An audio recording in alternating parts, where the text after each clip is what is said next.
everybody, welcome back to the channel. Gonna do a quick video here on what I've been doing last day or so. Went out and did a little inventory of my best selling motor, which is the low profile Evinrude Johnson 15 9.9s. They only weigh 75 pounds, and for the horsepower you get out of them, they're small, portable. People like them because you can throw them in the bow of a skiff, on the back of an ATV, and a bush plane, whatnot. And it seems around my part of the country, the better selling is the short shaft. And but I did find something interesting. First, I'm going to show you what I've got going when I decide to go at these Jonny-Rudes. I like to get at least a couple, maybe 2 or 3 done and ready for sale.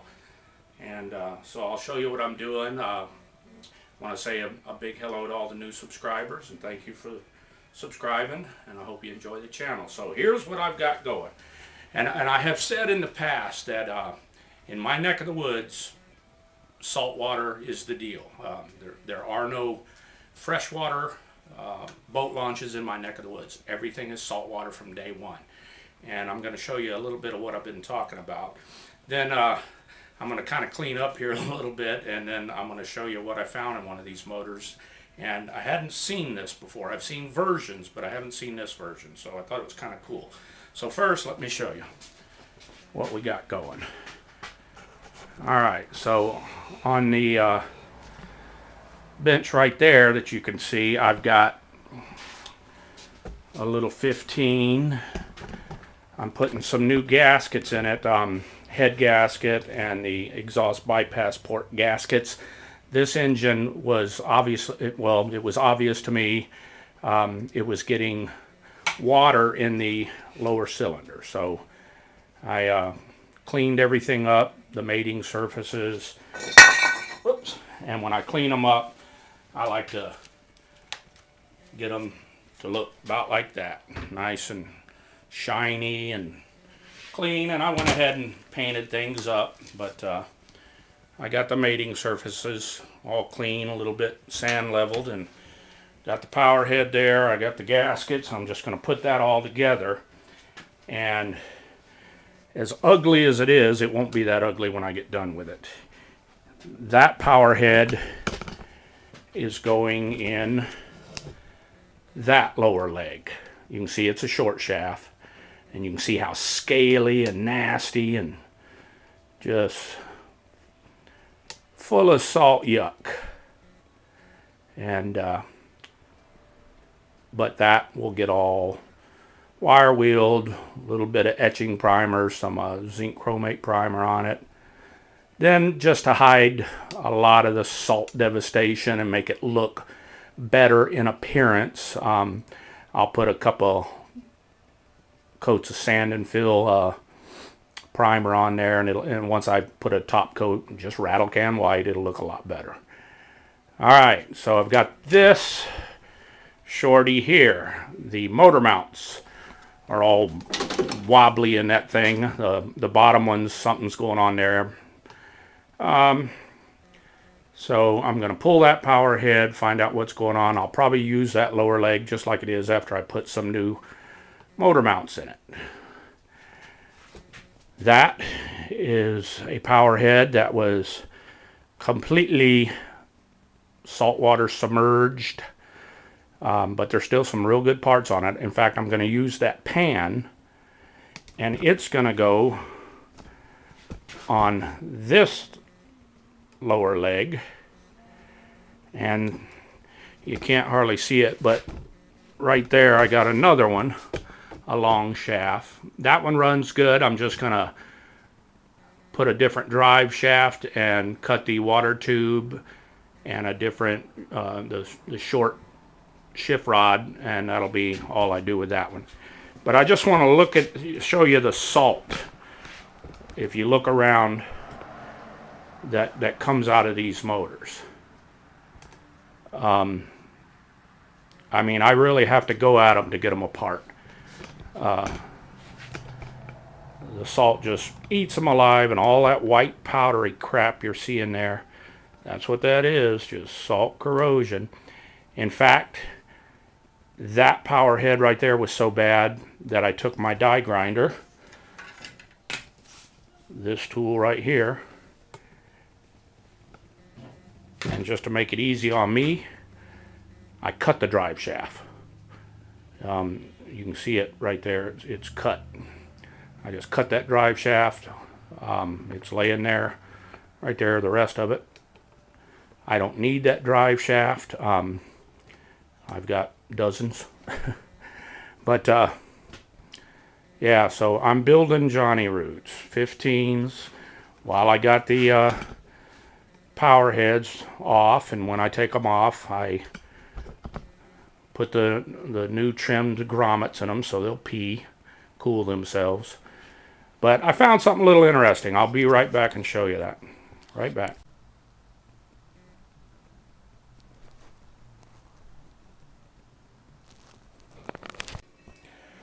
Okay, so what I found pretty interesting was what you're looking at here is your typical short shaft, mid-80s, lower unit for a short shaft. Now, if I wanted to make this a long shaft, I would undo the bolts for the water pump so that this drive shaft and everything slides out of here. But I have the key out of this one. Well, if you look at the short shift rod here, that just unscrews out of there. So you're going to unscrew that. That'll come out.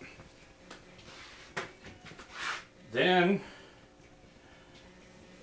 you would, now keep in mind the whole water pump's going to come out here. As you can see, I got the key off this one.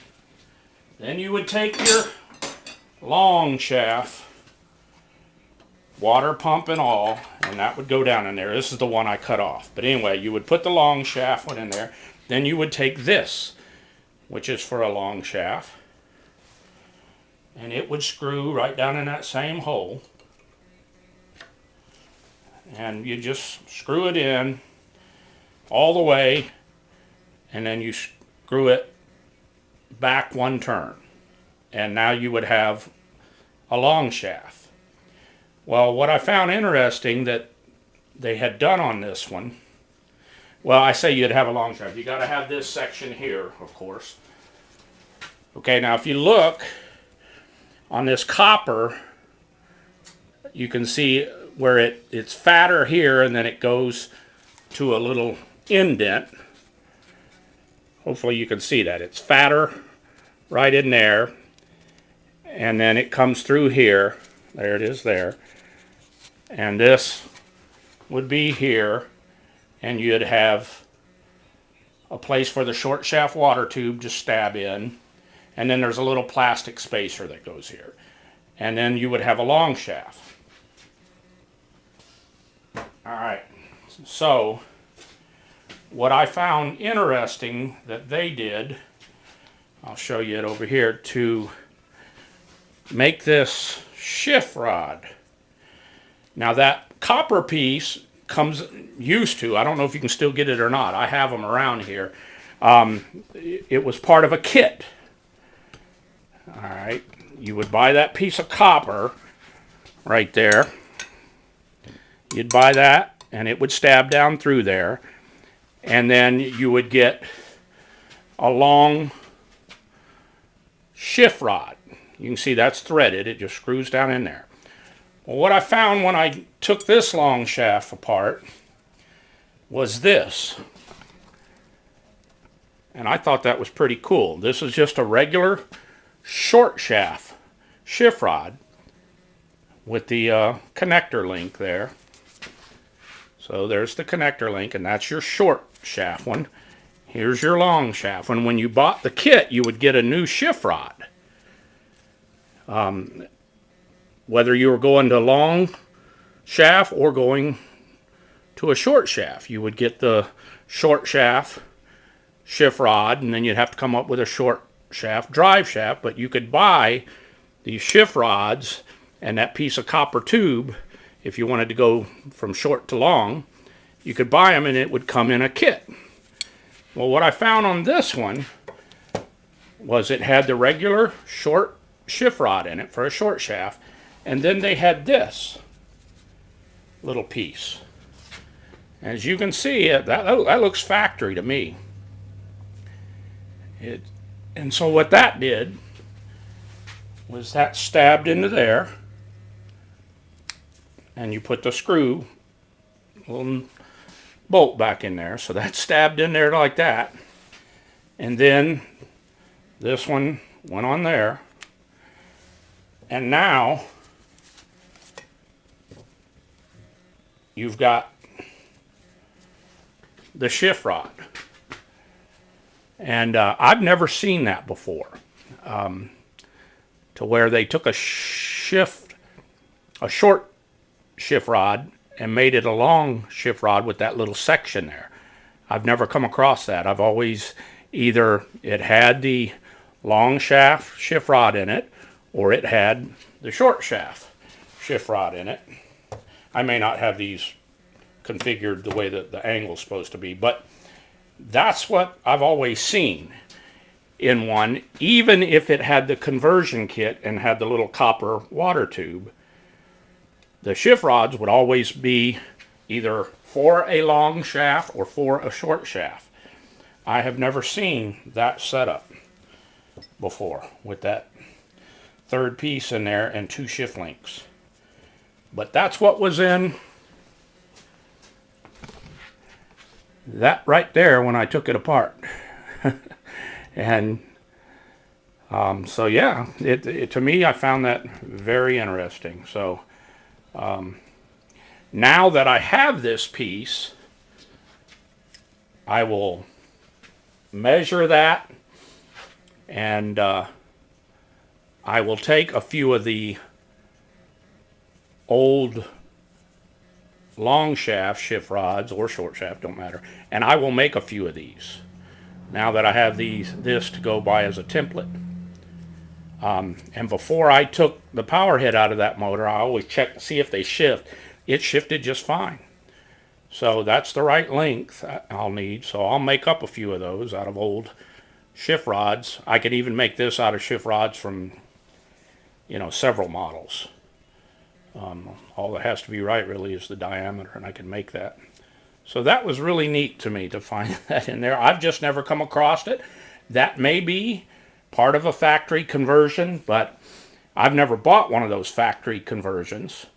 But it's my understanding, if from what I've seen on the internet, if you were going from a short to a long, you would get that long shaft shift rod and then the copper tube. And the same going the other way. You would just get the short shift rod. So I thought that was kind of neat. So I just thought I'd share it with you. And thanks for watching.